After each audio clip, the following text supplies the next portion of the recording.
Have you been thinking about starting a podcast? Well, let me tell you about Anchor. Anchor is totally free and it is very easy. In addition to it being easy, they provide the tools so you don't have to look anywhere else. They also distribute your podcast to several other platforms so you don't have to do any of that work. Additionally, you can make some money while doing your podcast through Anchor. Go ahead and download the Anchor app or go to anchor.fm and start your podcast today. You will enjoy. Hello, couples. Welcome to another episode of Keeping Your Marriage Hot and Holy. I am your love coach, Chara Taylor. I'm so thankful that you continue to follow this podcast. I hope that you guys had a phenomenal Thanksgiving with your family and your friends and that everyone remains safe. Can you believe that we're almost out of the year of 2021 and about to head into the year of 2022? I'm excited about it, and I'm excited about what God has done in many marriages in this year. And I'm looking forward to what he's going to do in the upcoming years, and especially this next coming year, 2022, when it comes to marriage. I want to talk today about awakening love. And talking about awakening love is bringing to my mind, and I'm so excited that we are actually having a marriage retreat in September of 2022 in St. Louis, Missouri. And it is going to be phenomenal. I want to encourage you to go visit our website and check out the information at teamtaylorministries.com on the marriage retreat page. It's going to be phenomenal. And if you're married, we would like to invite you and encourage you to join us. There's other different ways that you can connect with us as well. You can connect with us on social media. We have different groups for married couples. We have a group for men. We have a group just for women. And we have a group for couples. So we want to encourage you to find Awaken Love on Facebook. And you can find us on Instagram at Hot and Holy Love Coaches. And we're also on Twitter. So you can find us. We want to encourage you to jump in and connect with us if you're enjoying the podcast. Okay, let's talk about awakening love, because that's my whole purpose, is to help couples awaken love. You're married now. You're supposed to awaken love. And when this idea for this business and this ministry and this podcast and everything came about, it was brought about when I thought about the book in the Bible, the Song of Solomon, where it's this love story where it's talking about these explorations of sex. But one thing in that book is they were telling the young women not to awaken love until it's time. And what that said to me was that when the time is right, we're supposed to awaken love and enjoy it. And since we're married, that love is supposed to be awakened. It's supposed to be enjoyed. It's supposed to be phenomenal. We're supposed to enjoy each other and all the explorations that we get the freedoms to have that we couldn't do when we could not awaken love. But since we're married and we can awaken love, first I want to encourage you to go ahead, if you have not read the book, The Song of Solomon, go ahead and take a read. Read it. And I would read it in maybe the New King James Version or the Amplified Version, maybe even the New Living Translation of the book. But it's amazing. It's an amazing book where it's talking about, and you get to read about and witness them through story, witness them exploring each other through love and through sex, which breaks down this myth that we have to be all stuffy and conservative with sex. No, we get to be free in sex. Okay, guys, we get to be free. And we need to embrace these freedoms. And so, in the last episode that I talked about some different restrictions that were set out in the Bible for us as believers, there are parameters that we have to stay within. But we also are told that the marriage bed is undefiled for those who are married. We are not judged by what we do in the marriage bed. We cannot bring other people in the marriage bed. Nope, you can't have adultery. Threesomes are out. No same gender sex. None of that. Can't do none of those things. That's out. Okay. Those are the parameters that are set for us as married couples. Excuse me. But there's so many other freedoms that we get to embrace. Like I said in the last podcast episode, we were not restricted on positions. We were not restricted on places. We were not restricted on things that we can add to our bedroom playtime. We were not restricted in these areas.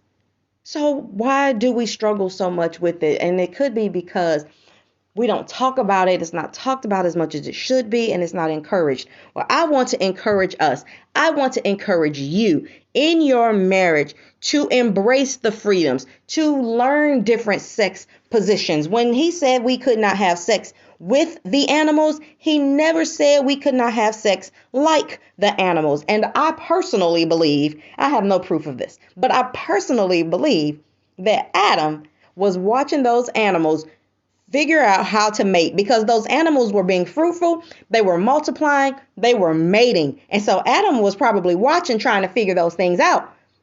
How else would he have known what his body parts were made for? And so I am so sorry. Him and Eve, they had this opportunity to learn different positions. And so we might not be able to have sex with the animals, but we can have sex like the animals. We can learn different positions. We can study different positions. Do you know that there are some anointed writers out here who have written books about different positions that can help you figure out what works best for the way that your penis is made, or what works best for the way your vagina is made, because for the shape and for the elongation of it, and for what size your body is. If you're a little plump, if you're a little thin, there are people who are anointed and have written books to help you better understand what positions can work better for your body type, so that you can get the ecstasy and the orgasms that you absolutely are looking for. Okay. So I would recommend getting some of those books. That's not dirty. That's not demonic. It's educational. There's nothing wrong with educating ourselves. A lot of the stuff that we're complaining about is because we're uneducated, okay? And he never restricted places. God never restricted where we could have sex. And I mention all the time that Adam and Eve didn't have a house. They didn't have any of that. They had the herbs and the flowers and the ground, and they had to do what was best for them. Was up against trees, whatever worked for them, okay? We should explore different places to have sex. I personally think that the bedroom should be the very last place that people should get to have sex. I don't think that you should be having sex in the bed. I think that you should be having sex other places, because from the time you were born, your parents never told you to get in the bed and have sex. They told you to get in the bed and go to sleep. So when you get in the bed, your body goes to this place of it's time to relax. And if your body is saying it's time to relax, it's not telling you it's time to perform and have some amazing sex. So I think you should have sex in other places if you have the opportunity to get on the floor, if you have the opportunity to get on the steps, if you have the opportunity to do it by the washing machine, or outside, or in your car, or where it's safe. Make sure you're safe. Get some sex positions or some different sex cushions, and to enhance your sex. You don't necessarily need to do it in one place, because when you do it in one place, it becomes routine. You know what's going to happen. It becomes boring. I want to encourage you, change up the places. You're not restricted in that. You're also not restricted in accessories or different things that you can add. You can add, I want to say, don't add like food products like whipped cream, and those used to be okay, but they can lead to infections, and we don't want no infections. God has allowed people to be creative to create some products that you can use you can safely use to enjoy sex, to enhance sex, to make giving oral sex better, to making the orgasms more powerful, to making the sex last longer. There's different things that you can add to your bedroom playtime or to your sex time. And it's safe. It's not demonic. It's not dirty. Okay. And he did not restrict us from using our mouths. He never said we couldn't use our mouths with sex. He never said that. And so you can use your mouth. You can use your mouth. I would say, somebody told me that genitals were not created to be put in our mouths. And I responded and said, well, chicken was not made to be cut up and deep fried, but we figured out how to make chicken irresistible for those of us who enjoy fried chicken. And we seem to, that causes, we love that. We figured out how to make that irresistible. And so we keep having a craving for it. Why can't we figure the same thing out when it comes to sex? Figure out ways to make it enjoyable. Enhance the oral sex. Everybody that I know enjoys oral sex.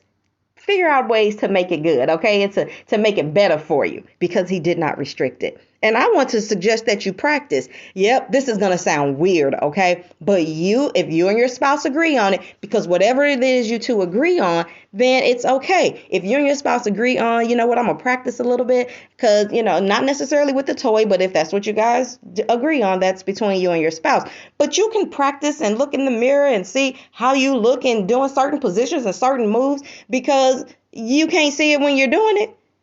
And don't you want to look sexy? You don't want to be looking like a fool doing it. You want to look sexy for your spouse, making sure that the movements are right and that you're still turning each other on during the act. Yes, practice. Get in the mirror and practice, okay? I just wanted to come on today to tell you these are some ways that you can awaken love. You can do different positions. You can try different places. You can include some different accessories and toys and supplements and things. You can have oral sex and you can practice. These are some ways that you can definitely awaken love in your marriage. You married now. You have freedoms. You have liberties. You don't have a bunch of restrictions. And God wants you to enjoy sex. You want to enjoy sex. I want y'all to keep it hot and holy. Thanks so very much for listening to this podcast on awakening love and how to embrace some different freedoms. I want to encourage you to connect with me, contact me, join us on social media, and if nothing else, go to our website so you can learn about the upcoming marriage retreat. All right, guys, have a wonderful, wonderful time. And whatever it is you do, make sure you keep it hot and holy. I'll talk to you next time.